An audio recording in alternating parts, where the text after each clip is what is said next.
Hello à toi qui m'écoute. Ici Ia, prends une grande inspiration, on va papoter un peu.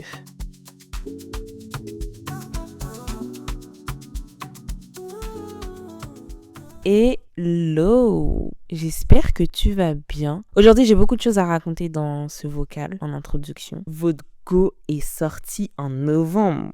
Ouais, et j'ai fait un truc utile, j'ai fait du networking. Je suis une adulte responsable vibe. C'était un événement organisé par un compte Instagram qui s'appelle Noaja. Et ils organisent beaucoup d'événements pour la diaspora afrodescendante. Là, cet événement en particulier, l'objectif c'était de partager des projets, t'échanges avec les gens et tu te crées du réseau, quoi. Ils avaient loué une salle dans un hôtel vraiment classe et l'événement était vraiment propre, bien organisé. Et honnêtement, ça m'a fait trop plaisir de voir autant de personnes noires réunies juste pour échanger, pour s'entraider et surtout dans un environnement un peu luxe comme l'hôtel où on était. Et puis il faut voir, les gens sont venus saper.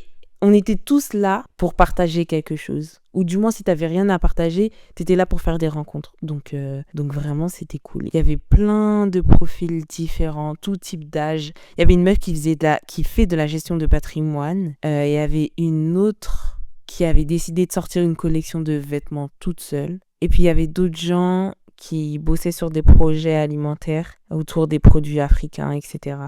Non, franchement, c'était hyper inspirant. Moi, j'y étais avec 2 copines et il y avait des moments où tu pouvais prendre le micro pour parler de ton projet et tout. Bon, je pense que maintenant, vous me connaissez. J'ai pas pris le micro MDR.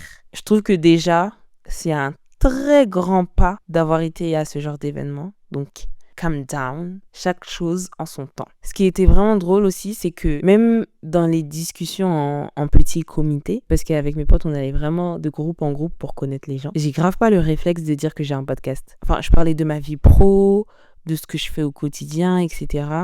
Mais le podcast, j'oublie. Et à chaque fois, c'était toujours une de mes potes qui sortait le truc en mode ah oui, au fait, elle a un podcast. Et là, tu vois la tête des gens qui sont en mode ah ouais, genre ça parle de quoi, etc. Et puis là, du coup, j'expliquais un peu le principe d'IA avec Love. Et d'ailleurs, je suis beaucoup plus à l'aise pour en parler maintenant. Mais ça reste vraiment pas instinctif. Et je sais pas trop pourquoi. Bon, après, ça fait pas longtemps que j'ai le podcast. Mais quand je venais de le sortir, j'étais tellement gênée quand on me demandait de quoi ça parlait. Et pareil, même au taf, c'était mon collègue qui en parlait autour de lui, enfin qui l'a dit à mes autres collègues. Donc il y a plein de gens qui connaissent IA avec Love, mais pas parce que j'en parle. Mais c'est grâce à mes potes ou mon collègue ou aussi sur Insta. C'est pas que j'ai honte, c'est juste que, je sais pas, en vrai, c'est un journal intime mais public. Donc j'ai pas le réflexe de dire en fait, écoutez-moi parler de ce que je ressens. Écoutez-moi dire que je vais pas bien aujourd'hui. Écoutez-moi raconter ma vie au final. Je devrais plus le mettre en avant. Mais ça arrive. Anyway, je vous raconte tout ça pour combler l'absence de lecture du jour. Parce que oui, je n'ai toujours pas fini L'Alchimiste. Voilà, c'est dit. Et c'est pas parce que j'ai pas kiffé ou voilà, c'est juste que j'ai pas repris le livre depuis Annecy en fait. Ou peut-être que j'ai dû lire 1 ou 2 pages, c'est tout. Mais il faut que je le finisse avant 2026.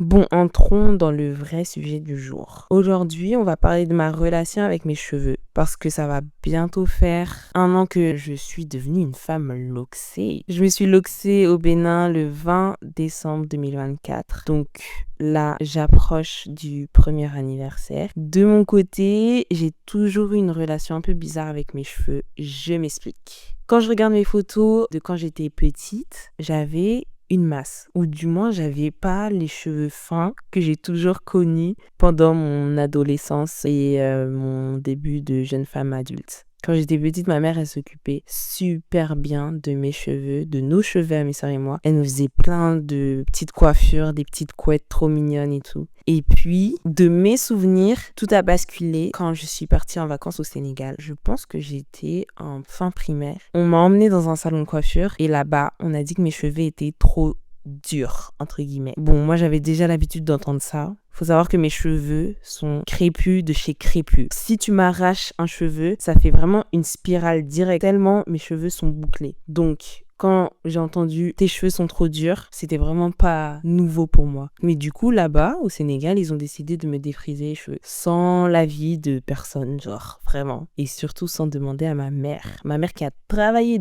dur pour que j'ai des cheveux en bonne santé. Donc, quand je suis rentrée en France, ma mère, elle était dégoûtée. Mais moi, en vrai, je me souviens que j'étais un peu contente parce que 1 an avant, donc en 2008, on était allé au Bénin pour l'anniversaire de mariage de mes grands-parents et tous mes cousins sont descendus aussi au Bénin. Et du coup, j'avais ma cousine qui, à mon âge, elle avait déjà défrisé ses cheveux et elle avait pu faire une coiffure, genre c'est un chignon avec un petit postiche. Je sais pas si vous voyez de quelle coiffure je parle. En tout cas, c'est la coiffure un peu que tu fais pour ta communion. Moi, je voulais faire la même coiffure que ma cousine et on m'avait dit non parce que j'avais pas les cheveux défrisés, donc je pouvais pas faire un postiche, enfin mettre un postiche. Et qu'on allait me défriser les cheveux seulement pour ma première communion. Donc vraiment, j'attendais ma communion, ma première communion avec impatience, limite juste pour ça. Et pour ceux qui savent pas, est-ce que c'est...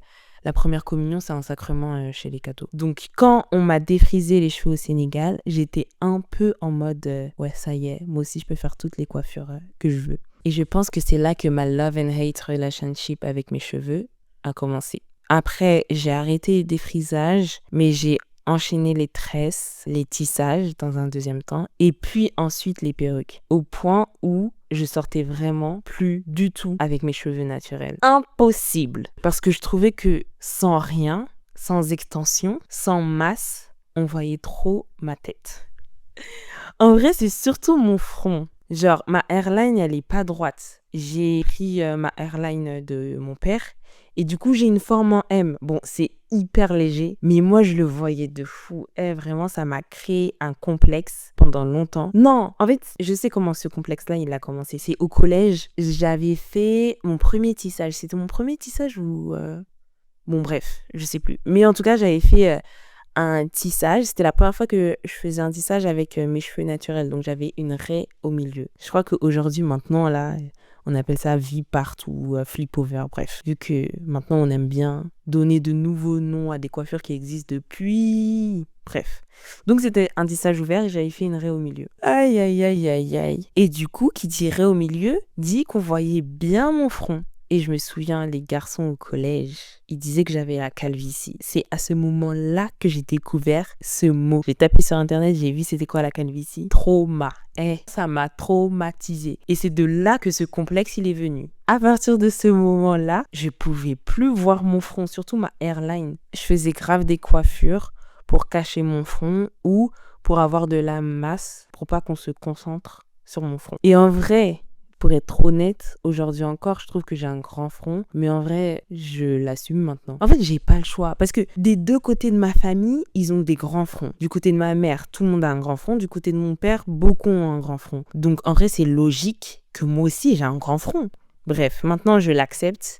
Et puis voilà, c'est la vie. Mais tout ça pour dire que je sortis plus avec mes cheveux naturels, principalement à cause de ça. Et surtout que, vu que j'en prenais pas hyper soin, mes cheveux étaient en mauvaise santé et j'avais des cheveux hyper fins. Si je voulais sortir avec mes cheveux naturels ou avoir un afro, j'avais pas de masse. La lumière est passée à travers mes cheveux. Malgré tout ça, je kiffais mes cheveux. Genre, je voulais pas sortir sans mèche, mais quand je défaisais mes tresses, quand je faisais mes shampoings, etc., je kiffais mes boucles. Je me regardais dans le miroir et je kiffais la texture, je kiffais les boucles. Je sais pas comment expliquer, mais la proportion visage-cheveux, je trouvais que ça allait pas. Ce que je détestais le plus, c'était la partie des mélages. Oh my god, j'arrivais pas en fait. Je pense, en vrai, j'avais pas les bonnes méthodes pour que ce soit beaucoup plus simple pour moi et pour que j'apprécie aussi prendre soin de mes cheveux. Maintenant, comment les locks sont arrivés dans ma vie? J'ai ma grande cousine qui avait fait des micro-locks il y a bientôt 10 ans, je pense. Et je me souviens, j'avais trouvé ça hyper cool, mais sans plus.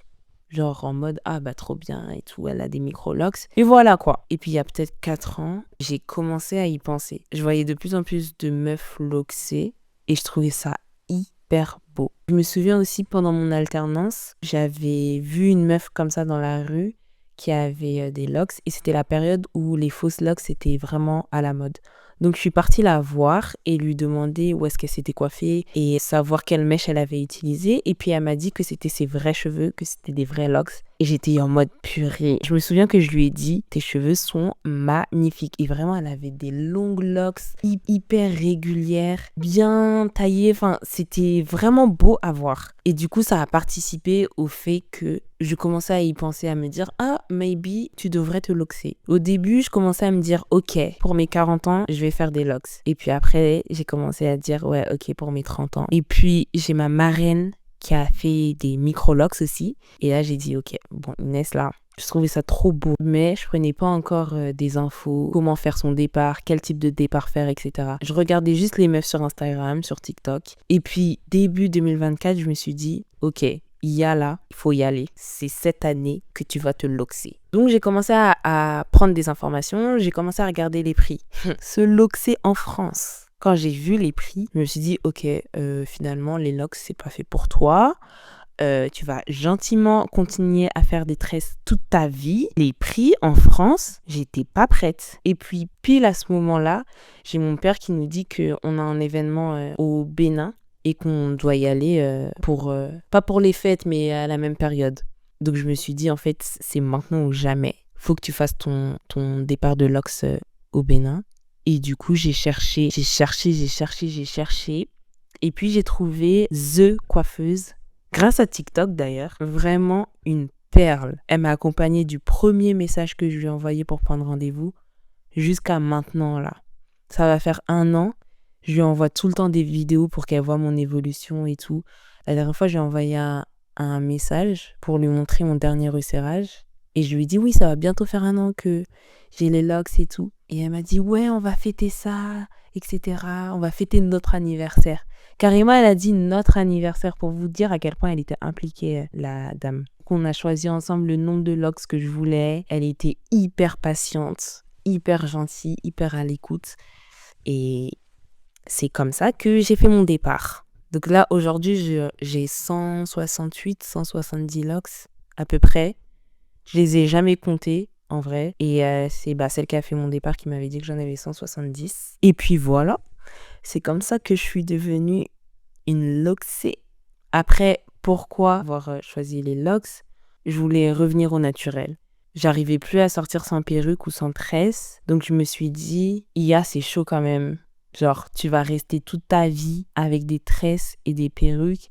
À noter que même ces coiffures-là, elles commençaient déjà à me gaver. Donc, je voulais arrêter ça. Ok, tu veux être au naturel? Bah vas-y, trouve un truc qui te correspond en fait. Et comme j'avais l'habitude des tresses, pour le coup, les locks, ça me paraissait logique. Et je précise, je suis pas passée du tout au tout. J'ai vraiment mis du temps. J'ai fait mon départ en décembre 2024 et j'ai commencé à sortir sans perruque en mai 2025. Donc, il m'a fallu grave du temps avant de sortir sans rien. Et puis, vu que mes cheveux commençaient à gonfler, ça rendait hyper bizarre en dessous des perruques au quotidien. Donc, le week-end, j'avais mes locks. Je sortais sans perruque.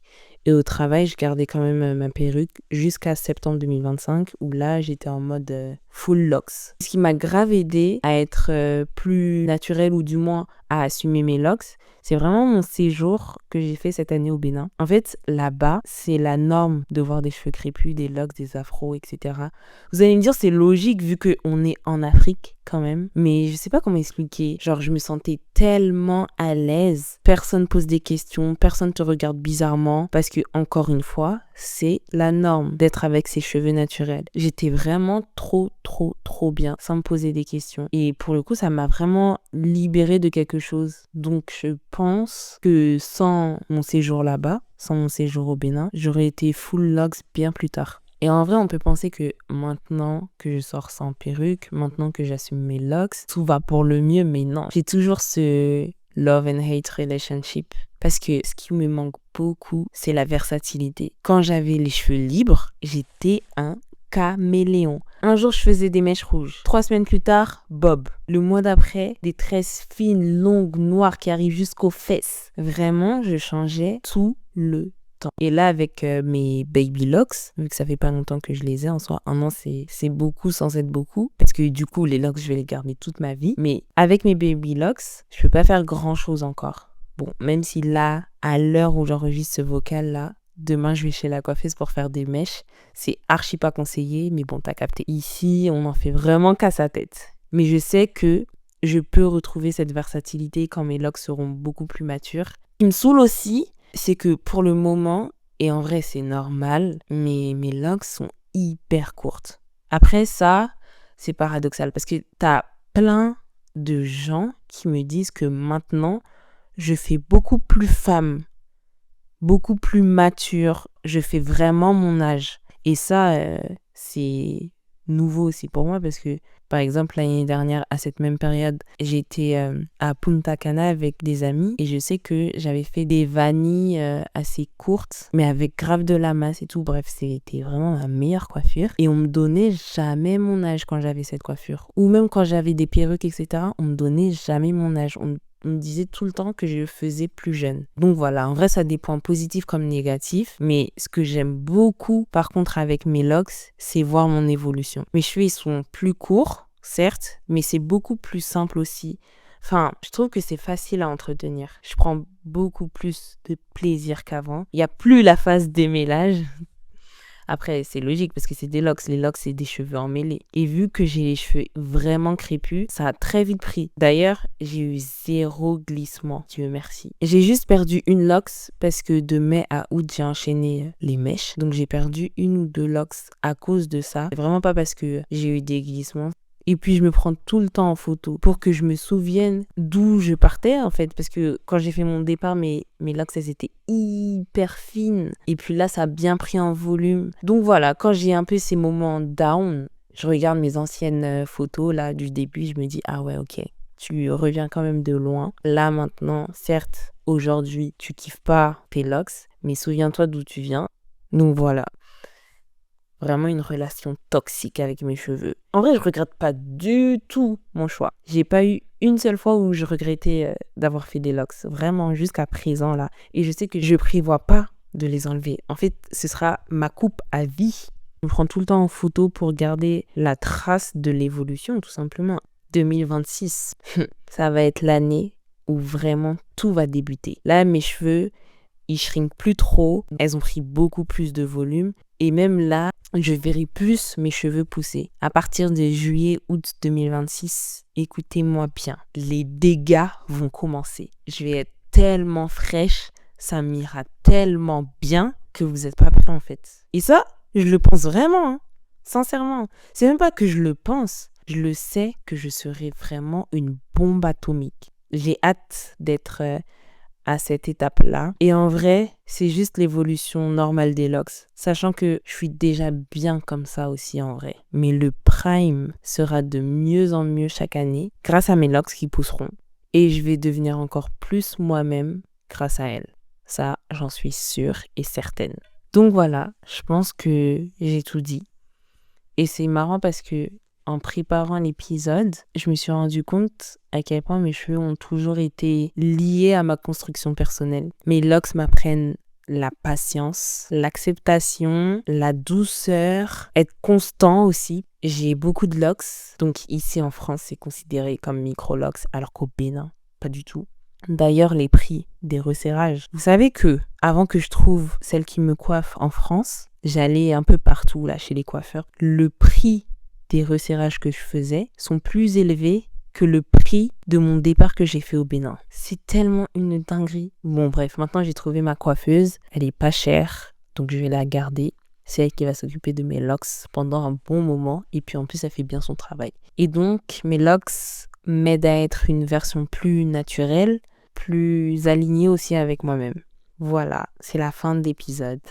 Merci d'avoir écouté jusqu'ici. Merci de suivre ce podcast. Merci d'être là, tout simplement. Petite dédicace aux personnes les plus fidèles. En vrai, il y en a quand même beaucoup. Donc, je suis contente. Gros bisous. Passez une bonne journée ou une bonne soirée. Et on se dit à très vite. À bientôt pour un nouvel épisode. Toujours avec love.